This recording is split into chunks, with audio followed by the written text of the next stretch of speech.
Hope is the Thing with Feathers is a popular poem by the American poet Emily Dickinson. In this poem, hope is metaphorically transformed into a strong willed bird that lives within the human soul.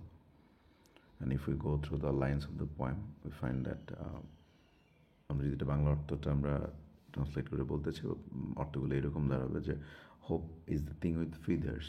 এটার শাব্দিক যে অর্থগুলো আসে যে আশা হচ্ছে এমন একটা জিনিস যেটা আসলে পালকযুক্ত। আর কবিতার ভাষায় যদি আমরা বলতে চাই আমরা এটা এমন বলতে পারি যে আশা সে তো পালকযুক্ত এক সত্তা। অর্থাৎ কবি এখানে আশাকে বা হোপকে একটা হচ্ছে পালকযুক্ত পাখি, যেটা প্রাণ আছে, যেটা মানুষের আত্মার মধ্যে বসবাস করে, এরকম একটা প্রাণবন্ত পাখিকে কল্পনা করছেন।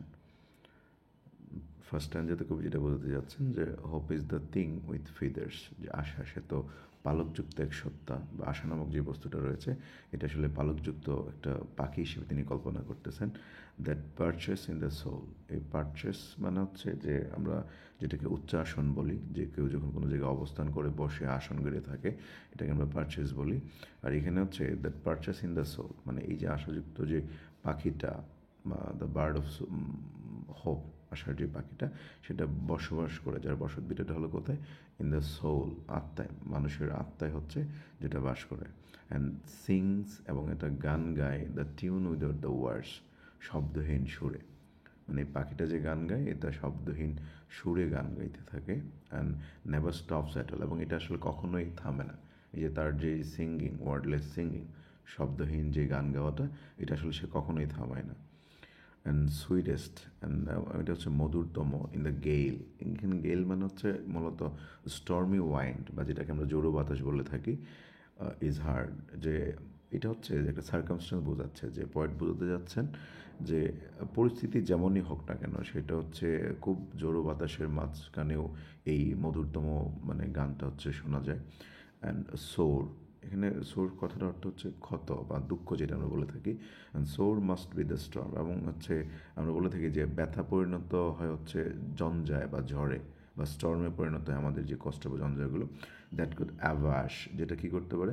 হতবিহব্বল করতে পারে, অ্যাম্বারেস করতে পারে দ্য লিটল বার্ড, এই পাখিটাকে। অর্থাৎ আমাদের জীবনে যে দুঃখ কষ্ট বা গ্লানিগুলো রয়েছে এগুলো একটা সময় ঝড়ে পরিণত হয়, যেই ঝড়গুলো, দুঃখ কষ্টের গ্লানিগুলো হচ্ছে আমাদের যে আশা নামক পাখিটা আছে সেটাকে হচ্ছে হতবিহব্বল করে দিতে পারে, অ্যাম্বারেস করতে পারে।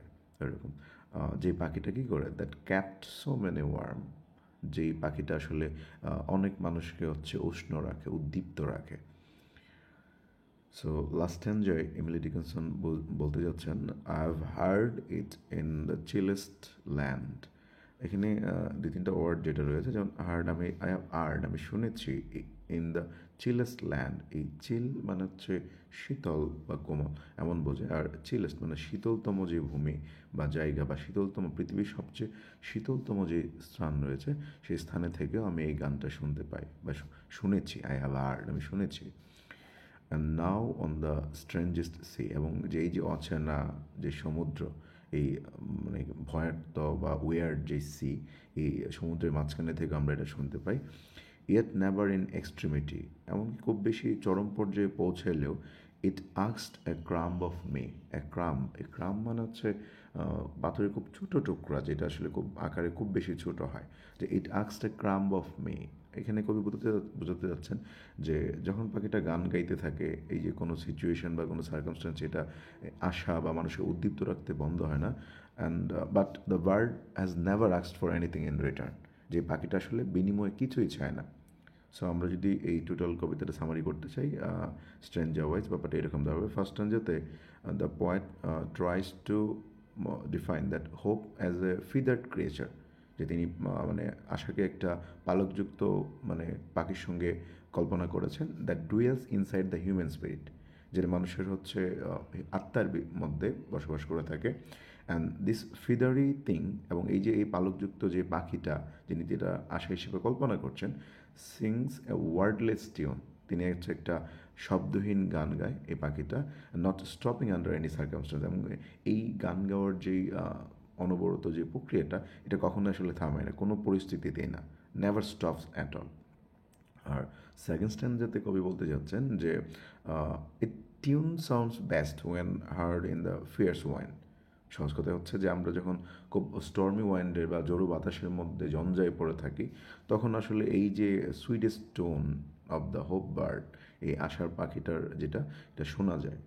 অ্যান্ড পরবর্তী লাইনে তিনি বলতেছেন যে সোর মাস্ট বি দ্য স্টর্ম, এবং হচ্ছে যে এই যে স্টর্ম, যেই স্টর্মটা হচ্ছে রেইজ হচ্ছে দুঃখ কষ্ট জরাজঞ্জার বাস্তবিক জীবনে, সেটা মানে এটা হচ্ছে কি বলছে যে could stop this bird from singing, এটাকে আসলে থামাতে পারে না। And that could avert the little bird. Averse বলতে এখানে আমরা বলতে অ্যাম্বারিস বলতে পারি, বা কাউকে হেনস্থা করা এমন অর্থে।